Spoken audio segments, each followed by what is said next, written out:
የአይኤምኤፍ እና የጌታቸው አብይን የገለጸበት በአንድ ወቅት የገለጸበት አሁን እንዴት አድርጎ ይሸሻል ይሄ ሰው አብይ ከአይኤምኤፍ እና ከደብሊው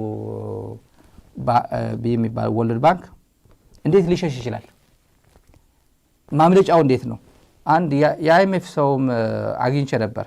የአይኤምኤፍ ከፍተኛ ኢኮኖሚስት አግኝቼ ነበር። የኢህአዴግ ጊዜና የብልጽግና ጊዜ የኢኮኖሚ ጉዳይ ትንሽ ተንተን አድርጎ ነገረኝ። አብይ የሚናገረውና ሚዲያ ላይ የሚናገረው ቅጥፈት ነው፣ እየዋሸህ ነው፣ ወርልድ ባንክና አይኤምኤፍ መስክረውልኛል፣ በጣም ጥሩ የሚባል ሪፎርም ነው እየተባለ ያለው አመት ለዚህ ሰንብቷል። ምን እንደተባለ እናውቃለን። ይቋረጣል። የኢትዮጵያ ለሪፎርም ምናምን ተብሎ አይኤምኤፍ የምትሰጠው ነገር ይቋረጣል። የዩሮ ቦንድ አበዳሪዎች የፓሪስ ክለብ የሚባሉት አሁን ሌጋል ፈርም አላቸው፣ ጠበቃላቸው። ኢትዮጵያ ደግሞ የተበደረችውን ነገር አፍንጫዋን ይዞ እንደሚያስከፍሏት ጥርጥር የለውም። መጀመሪያ ግን አይኤምኤፍ እና ወርልድ ባንክ ከኢትዮጵያ በኢህአዴግ ጊዜና በአብይ ጊዜ ትንሽ እንነጋገር። ትንሽ ላውራቸው የነገረኝ ነው። የአይኤምኤፍ ከፍተኛ ኢኮኖሚስት ነውና በኢህአዴግ ጊዜ አይኤምኤፍ እና ወርልድ ባንክ በጣም ፍሬንድሊ ነበሩ። ከመለስ ኢህአዴግ ማለት ነው። ፍሬንድሊ ነበሩ። በተለይ አይኤምኤፍ ፍሬንድሊ ነበር። ችግሩ ምን ላይ ነበር? ፕራይቬታይዝ አድርግ ሲባል እሷን አላደርግም ሌላው ጋር እንግባባ የሚለው ነው። ፕራይቬታይዜሽን ኢትዮ ቴሌኮም አላደርግ፣ ኢትዮጵያ አየር መንገድ አላደርግ፣ ገና ነው። የኛ ኢኮኖሚ ገና እንጭጭ ነው። ለዓለም አቀፍ ውድድር ብቁ አይደለም። ለወደፊቱ ግን ፕራይቬታይዝ እናደርገዋለን። ይሄ ክሎዝ ዶር አይደለም፣ ክፍት ነው። ግን አሁን ጊዜው አይደለም በሚለው ያው ብዙ ኒዮ ሊበራል ኢኮኖሚ ያላቸው ይሄ አክቲቪስት ነን ኢኮኖሚስት ነን የሚሉ ሰዎች መለስ ሁሉ የሚከራከራቸው ጉዳዮች ነበሩት። የፕራይቬታይዜሽን ልዩነት ነበራቸው። በተረፈ ግን ችግር አልነበረው። ወርልድ ባንክስ ብድር አበድሩ ሲባል ለኤሌክትሪክ ገልገል ግቢ 1 2 3 ሲባል ነው አንሰጥህም። ለምን? የማይኖሪቲ ራይት እንትን የሚል ነው። ደሰነች የሚባል በኬንያ በኩል ይሄ ምናምን የሚባል ሀይቅ አለ። እሱ እየደረቀ ነው። ደቡብ ኢትዮጵያ እየጎዳችሁ ነው እና እያፈናቀላችሁ ነው ምናምን እየተባለ የማይኖሪቲ ራይት ተቀናቃኝ አክቲቪስት ነን የሚሉ አምነስቲ ኢንተርናሽናል ሂውማን ራይትስ ዎች ይሄ መግለጫ እያወጡ አገረስ ኢትዮጵያ ይቆሙ ነበር። እሱ ወርልድ ባንክ አልደግፈውም አለ። ግብጽም አለች። ግብጽ ደግሞ በዓለም ትልልቅ የፋይናንሻል ኢንስቲትዩሽን ታዋቂ ነች፣ ተጽዕኖ ፈጣሪ ነች እና እዛም እየሄዱ በር እየዘጉበት ወርልድ ባንክ እንትን ኢንተርቴን አላደረገም። ከዛ ውጭ ግን መለስ ፕሩደንት ዴት ማኔጅመንት ጎበዝ ነው ይሉት ነበር። ፕሩደንት ነው በጣም ጥንቁቅ ማለት ነው አሉ። ፕሩደንት ዴት ማኔጅመንት መለስ በዛ ነው የሚታወቀው። ምንም ማለት እንከን የሌለው አንዴ ገቢው ያውቃል፣ አቅሙ ያውቃል እና ፕሩደንት ነው አለ። በጣም ጥንቁቅ ነው። ይሄን አድርጓል፣ በዚህ መንገድ አገኛለሁ። ለምሳሌ የውጭ ምንዛሬ ምንጮቹ የኢትዮጵያና የአብይ ዘመንና የመለስ ዘመን ብሎ ሲተነትኑልኝ ምን አሉኝ? የኢትዮጵያ ትልቁ ኢኮኖሚዋ ቡና፣ ወርቅ፣ የኤፍዲአይ የፎሬን ዳይሬክት ኢንቨስትመንት፣ የሬሚታንስ ከውጭ ዜጎቿ ከዲያስፖራ ከምናምን የምታገኘው ቱሪዝም ነው አሉ። ይሄ በኢህአዴግ ዘመንና አሁን የታለ ነው። ቡና ለምሳሌ አብዛኛው የቡና ፕሮዲውሰር በኢትዮጵያ ኦሮሚያ ነው። ኦሮሚያ በጦርነት እየታመሰ ያለ ክልል ነው። ስታቢሊቲ የሌለው ክልል ነው። በአግባቡ የቡና ንግድ ማከናወን አይቻል። የቡና እንትኑን ገቢውን ሊያገኝ አይችልም። ሌላኛው ቱሪዝም ነው። የቱሪዝሙ የኢትዮጵያ ማዕከላት አክሱም ነው። አክሱም እንደ ድሮ ይመጣል እንደ ቱሪስት ይመጣል እንዴ? የለም። በጦርነቱ ምክንያት የለም። ጎንደር ነው። ጎንደር ቱሪስት ይሄዳል። በዚህ ሰዓት ምን ያህል ቱሪስት ይሄዳል? ላሊበላ ነው። ላሊበላ ፋኖ እንቀሳቀሰበት አካባቢ እና ሁሌ ውጊያ የሚካሄድበት አካባቢ ቱሪዝም አለ? የለም። ኢትዮጵያ በአጠቃላይ በዓለም አቀፍ ሚዲያ የጦርነት አገር ነው የተባለ ቱሪስት ወደ ኢትዮጵያ አይሄድም። ስለዚህ ከቱሪዝም የምታገኘው ምንጭ የላትም ነው፣ ገንዘብ የላትም ነው። እና ይሄ የኤፍዲአይ ነው። ሌላው ኤፍዲአይ ነው፣ የፎሬን ዳይሬክት ኢንቨስትመንት በኢትዮጵያ ምን ያክል ነው?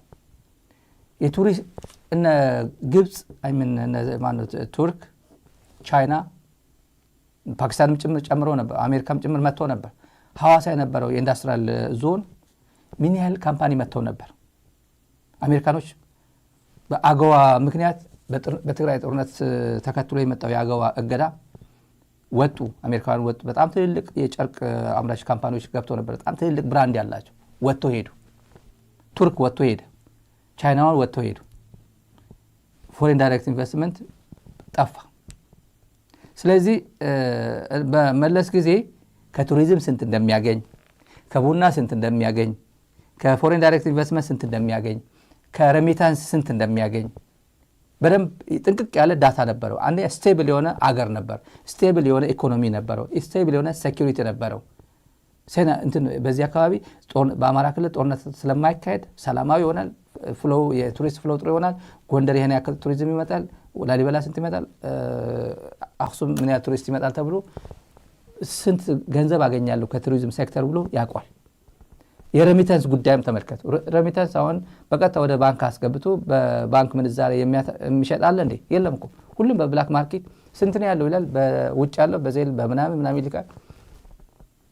ከዱባይም ከምናምንም መንግስት ራሱ እዚህ ዲሲ ያጠገባችን እኮ አለ እኮ የመንግስት እኮ አዘዋዋሪ ያለው እኮ 2 ዓመት 3 ዓመት ሆነዋል። እኔ እንኳን ካወቅኩት በቀጥታ ከኢትዮጵያ ንግድ ባንክ ቀጥታ ወደ ሰውየው ግለሰብ ይገባል። ወደ አሰባችሁ እና ትንሽም አለው ቦነስ አለ። መንግስት በብላክ ማርኬት እየሰራ ነው፣ ዛሬም ድረስ ይሰራል። እና ከሬሚታንስ የሚጠበቀው ነገር እያገኘ አይደለም። ምንድነው አንዱ ያገኘው? ወርቅ ነው። ወርቅ አንኤክስፔክትድ ነው ማለት ይቻላል። ዝም ብሎ ወርቅ እንደገና የሚሄደው ዓለም ገበያ አይደለም የሚሸጠው፣ ዱባይ ነው የሚሸጠው። የኢትዮጵያ ወርቅ 100% አንዳንዴ በአረብ ኤሚሬት በረራዎች ነው የሚሄደው። ይሄ ነገረኝ የአይኤምኤፍ ቺፍ ኢኮኖሚስት ነው። ትላንት እንደምን ብለን አግኝተነው የነገረን ነው። ትላንት በዚህ ፕሮግራም ላይ ምንድነው የሚሆነው እነግራችኋለሁ። እንዴት ነው የምታደርገው ኢትዮጵያ የዩሮ ቦንድ 1 ቢሊዮን ጉዳዩ እንዴት ነው የምታደርገው ብለን አጠያይቀን ያገኘነው መልስ ነው ይሄ። እና የወርቁ ጉዳይ ለምሳሌ ኢትዮጵያ በጣም የምትገርም ሀገር ኢትዮጵያ ስንዴ ታመርታለች። ስንዴ አመርታ ለማን ነው? ለዱባይ ነው፣ ለአረብ ኤሚሬት ነው። ዱባይ ለምንድን ነው $200 ሚሊዮን ደቡብ ኢትዮጵያ ወደ ኦሮሚያ አካባቢ እርሻ ሽመልስ አብዲሳ በቪዲዮ የሚያሳየው እርሻ አለ። እንትን ነው የአረብ ኤሚሬት ገንዘብ ነው። $200 ሚሊዮን አፍስሳ የምትገነባው ነው። ምክንያቱም እዛ ዴዘርት ነው።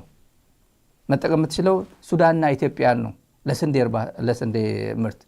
ኢትዮጵያውያን የሚበሉት ጤፍ፣ በቆሎ፣ ማሽላ ምናምን ነው። ስንዴ ለእንደዚህ አይነት የሚሆን አይደለም። ግን በልዩ ፕሮጀክት እኛ እኮ ስንዴ ኤክስፖርት አድርገናል የሚባለው ወዴት ነው የሚያደርግ? ወደ ዱባይ ነው። የዱባይ ፕሮጀክት ነው ይሄ፣ የማንንም አይደለም። ከካናዳ ስንዴ ታስገባለች፣ ኢትዮጵያ ደግሞ ወደ ዱባይ ስንዴ ኤክስፖርት አድርጋለች። ምክንያቱም ኦልሞስት አንዳንድ እናቶች አሉ የዘመድ ማህፀን ተከራይተው ልጅ ይወልዳሉ። የዘመድ ማህፀን እኔ መውለድ እንደዚህ መሰቃየት አልፈልግም ተብሎ ሌላ ሰው ጋር ዘረመሉ ወደ ሌላ እንትን ሄዱ ሌላ ሰው ጋር ይረገዛል። በዘመናዊ ቴክኖሎጂ የሚታወቅ ነው። የአረብ ኤሚሬት እርሻ ነው ደቡብ ኢትዮጵያና ኦሮሚያ አካባቢ ያለው ስንዴ፣ የኢትዮጵያ አይደለም። የኢትዮጵያ ቢሆንማ ለኢትዮጵያ ይቀር ነበር። የአረብ ኤሚሬት የካናዳ እርዳታ ይቀርብኝ ብሎ እኔ እዚህ ያመረትኩት ነው እዚሁ ላትርፈው ብሎ ማትረፍ ይችል ነበር። ግን ቀጥታ ለጌታው ነው የሚያስረክበው። እንደተመረተ አረብ ኤሚሬት ነው። አረብ ኤሚሬት ለምንድን ነው? ብዙ ሸቃዮች አሉ፣ የጉልበት ሰራተኞች አሉ። ፊሊፒኖ አሉ፣ ህንዳውያን አሉ፣ ባንግላዴሽ አሉ፣ ኢትዮጵያውያን ሀበሾች አሉ፣ የተለያዩ ዜጎች አሉ፣ ሱዳናውያን አሉ። ለነሱ ቀለማ ያው ተፈጭቶ ዱቄት ሆኖ ዳቦ ምናምን እነሱ ይቀልቡበታል።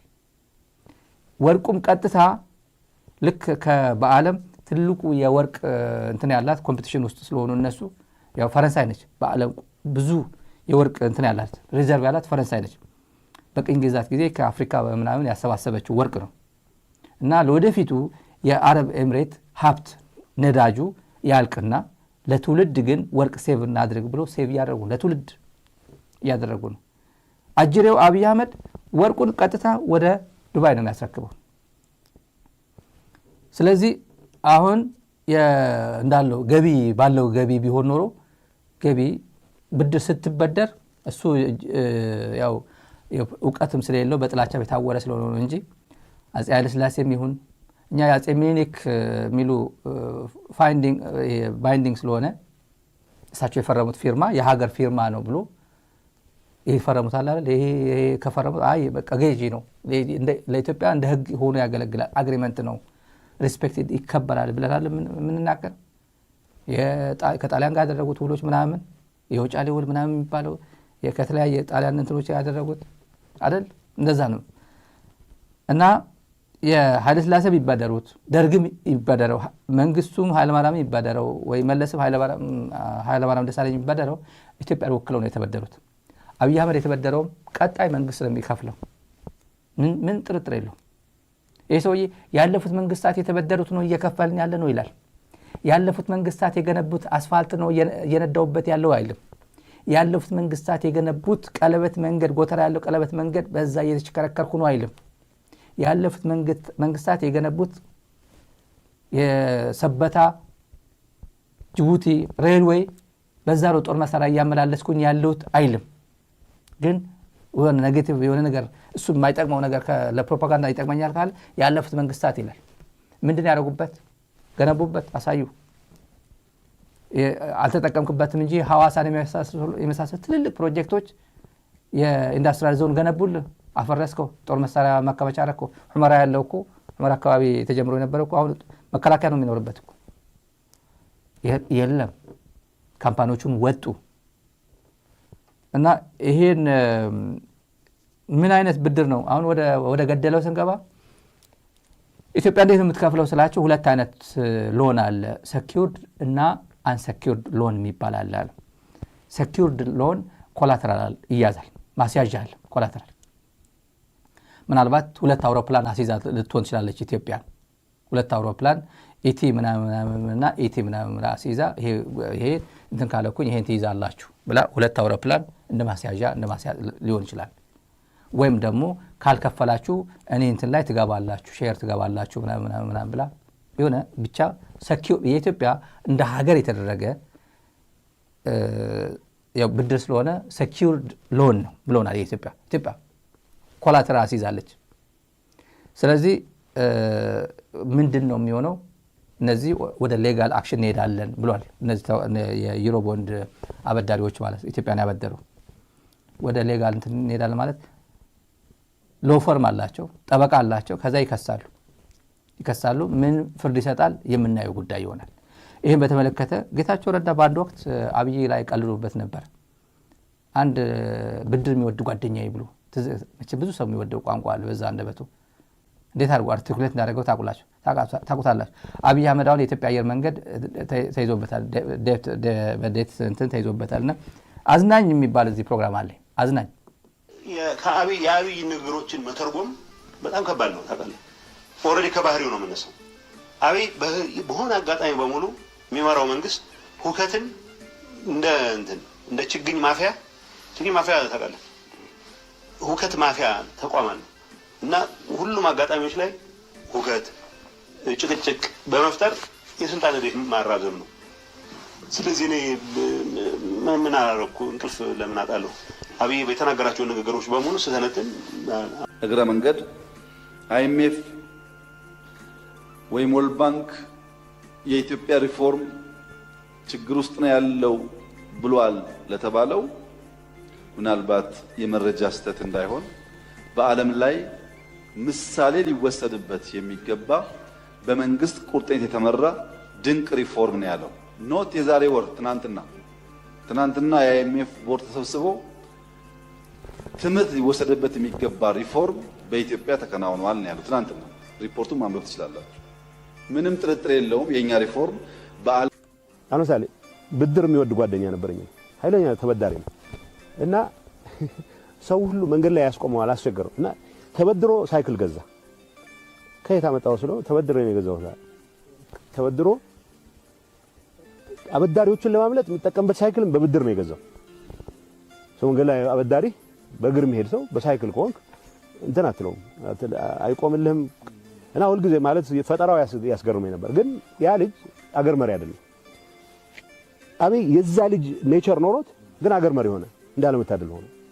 ባይዘወይ በትንሽ አጋጣሚ በስህተት ትልቅ ቦታ ላይ ደርሰው ትልቅ አደጋ የሚያደርሱ ትንሽ ሰዎች ምሳሌ ከፈለክ አብይ አህመድ ጌታቸው ረዳ ከነሙሉ ቁመናው በነበረበት ጊዜ የተናገረው ነው። ከነሙሉ ቁመናው ከነሙሉ ስብዕናው በነበረበት ጊዜ ነውና መጨረሻ በትንሽ አጋጣሚ ስልጣን ላይ የወጡ ያው ትልቅ አደጋ የሚያጋጥሙ ያው ይሄን የመሳሰሉ ሰዎች ናቸው። አሁን አረጣው ይላል አብቾ ቹቻ ተመልከቱ። የኢትዮጵያ አየር መንገድ እዛ ራዳር የሚከታተሉ ሰዎችም ከላይ ሆነው ያው በእውነት አጃይብ ነው። ጌቾ ጥሩ አድርጎ የገለጸው ይሄ ትልቅ ዳታ ነው ለኢትዮጵያውያን። ትልቅ በዚህ ደረጃ በአማርኛ መፍቻ ቋንቋቸው በዚህ ደረጃ አብይ አህመድን የገለጸ ሰው የለም።